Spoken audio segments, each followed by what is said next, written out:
i kënaqur se ishit pjesë, u pritet edhe me dashamirësi nga Brezili. Sigurisht kënaqësi për mua që isha prezent në këtë eveniment që organizohet për rastin e festave të nëntorit. Normalisht një eveniment që i bën bashkë sportistat të rinj, sportistat të ardhmes, mund të them, dhe kjo atmosferë festive që ndoshta është karakteristike për me nuanca patriotike, i bën bashkë to sportistë të qytetit e Shkodrës që njihet për futbollin, njihet për traditën që ka, kështu që vjen mirë që isha prezent në bashkimin e këtyre gjithë shqiptarëve, mund të them, nga troje të ndryshme.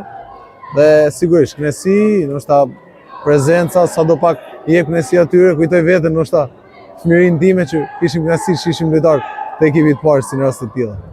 Bekim, pash momentin kur mbritët në kompleksin sportiv, ku njëherë fëmijët ju njohin mirë, ju ndjekin në stadium, ju ndjekin në televizor dhe ju kanë hidhur dhe të gjithë vërshuan për t'u takuar, për t'u fotografuar me ju.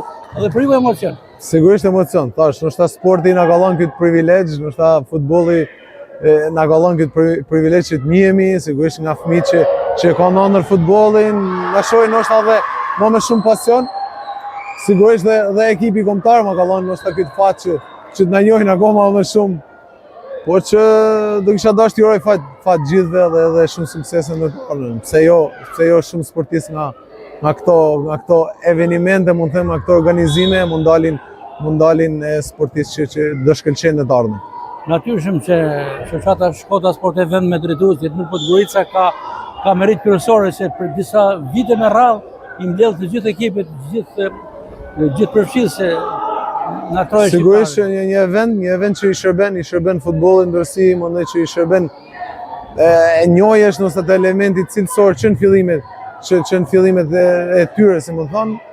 Shpresoj që eventi tilla të organizohen dhe më shpesh, që organizatorëve ju uroj shumë suksese dhe sportistëve të rinj gjithashtu.